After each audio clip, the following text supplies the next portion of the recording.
আসসালামু আলাইকুম রহমতুল্লাহ। সকলকে জানাচ্ছি আন্তরিক শুভেচ্ছা এবং অভিনন্দন। দর্শক, আজকে আমরা দুইজন শিক্ষিত তরুণ উদ্যোক্তার সাথে কথা বলবো, যারা আহ, লেখাপড়ার পাশাপাশি নিজেকে আসলে কোনো কিছু করার জন্য তার নিজেকে একটু চেষ্টা করছে। আসলে আমার মুখ থেকে না শুনে তাদের মুখ থেকেই শুনি। আসসালামু আলাইকুম ভাই। ওয়ালাইকুম আসসালাম। ভাইয়া, আপনারা কেমন আছেন? আলহামদুলিল্লাহ ভালো। ভাই, আপনি? আপনার নাম কি? আমার নাম বিএম পারভেজ। আর ভাইয়ের নাম? আবু হানিফ। আবু হানিফ। ভাই, আপনারা ভালো আছেন তো? জি জি আলহামদুলিল্লাহ। আপনারা আসলে কি করেন কি? আমরা পড়ালেখা করি।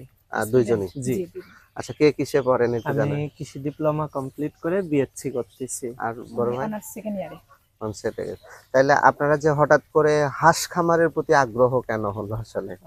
এখনকার বাজারে ভাইয়া হাঁসের দামটা খুব ভালো পাওয়া যাচ্ছে। হুম হুম আর হাঁস হচ্ছে অল্প সময়ে অধিক লাভবান হওয়া যায়, এদের ডিমের দামও খুব ভালো বাজারজাত, আবার হাঁসের মাংসেরও চাহিদা প্রচুর। সেজন্য আমরা ছোট পরিসরে এই খামারটা দেওয়ার চিন্তা ভাবনা করছি। বুঝতে পেরেছি। বর্তমানে বাংলাদেশের যে পার্সপেক্টিভ, সে জি অনুযায়ী শিক্ষিত বেকারের সংখ্যা অনেক বেড়ে জি। গিয়েছে। আপনি নিজেও যেহেতু হ্যাঁ ডিপ্লোমা হ্যাঁ। কমপ্লিট করেছেন, আপনি নিজেও জানেন। শিক্ষিত ছেলেপেলেদের কি আসলে আপনার কি মনে হয় যে এরকম সেক্টর গুলোতে আসা উচিত কিনা? জি অবশ্যই, কারণ আমাদের দেশে এখন চাকরির পরিমাণটা খুবই কমে গেছে, আর শিক্ষার্থীর হার বেড়ে গেছে। তো সেই জন্য সবাই চাকরির পেছনে না ছুটে সবার যার যেটুকু জায়গা আছে ছাদে বা জমিতে মাঠে, তারা নিজেরা যদি উদ্যোক্তা হতে পারে তাহলে আশা করবো যে তারা অনেক ভালো লাভবান করতে পারবে। হুম হুম। দর্শক, আমি কিন্তু হার হামেশাই আপনাদের বলে থাকি যে আসলে আপনারা শুধুমাত্র চাকরির পেছনে না ছুটে, আপনার যদি কোনো দিকে আপনার আগ্রহ থাকে, সেই দিকে যদি আপনি আপনার জীবনটাকে গড়তে পারেন, তাহলে সেটা কিন্তু অন্যায় নয়। অনেক শিক্ষিত ছেলে পেলে আছে যারা তাদের জীবনের অনেকটা সময় শুধু চাকরির পেছনে দৌড়ায়, শেষ পর্যন্ত গিয়ে জব হয় না। তখন তারা কিন্তু ফ্রাস্ট্রেটেড হয়, জি হতাশাগ্রস্ত হয়ে যায়। তাদের জন্য আসলে বিভিন্ন ওয়ে আছে। বাংলাদেশ একটা সম্ভাবনাময় একটা দেশ, যেখানে নানান ধরনের কৃষি সেক্টর আছে, জি। বিভিন্ন উৎপাদনমুখী খামার ব্যবস্থাপনা আছে। তার মধ্যে একটা অন্যতম হচ্ছে যে হাঁসের সেক্টর, যেটা। তাহলে আপনাদের যে হঠাৎ হাঁসের প্রতি আগ্রহটা কেন হলো?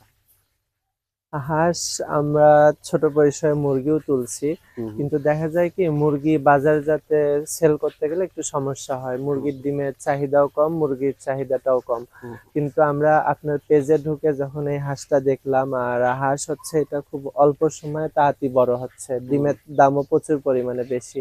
হুম সেজন্য হাঁসে উদ্যোগটা নেওয়া, যে আপনার পেজে দেখলাম ভালো রিভিউ আছে, হুম। তো ভাবলাম যাই ভাইয়ের ওখান থেকে কিছু বাচ্চা নিয়ে আসি, দেখি কেমন হয়। আচ্ছা আচ্ছা, অসংখ্য ধন্যবাদ। জি আসলে আমরা চেষ্টা করছি নিউ সোনালী হাঁসের খামার এন্ড হ্যাচারির পক্ষ থেকে, যদি উদ্যোক্তাদের একটু আপনাদের জি। যদি বেনিফিট হয় হ্যাঁ আর কি। এই জন্য আসলে সবাই আপনাদের ভালোবাসাতে আমি নিজেই শিখত। কারণ আলহামদুলিল্লাহ এখন 52 কের একটা পরিবার হয়ে গেছে। জি আর আমার প্রতিষ্ঠান থেকে আমরা চেষ্টা করি, আসলে বাচ্চাগুলো যে আপনারা পাইলেন, জি। আহ, এই বাচ্চাগুলো যে নিলেন, নেয়ার পরে আপনার কি মনে হচ্ছে আপনাদের না, যে হচ্ছে যে? বাচ্চা সব সুস্থ আছে। আমরা যে রকমটা দেখছিলাম ঠিক সেই রকমই পাইছি। মানে অনেকেই হচ্ছে আমরা দেখি যে পেজে বাচ্চা সুন্দর দেখায়, কিন্তু আসার পর বাচ্চা অসুস্থ থাকে, তারপর স্বাস্থ্য গ্রোথ ভালো থাকে না। এগুলা আশা করি যে আপনার এখানে এটা পাইনি, এখানকার সব বাচ্চা সুস্থ আছে।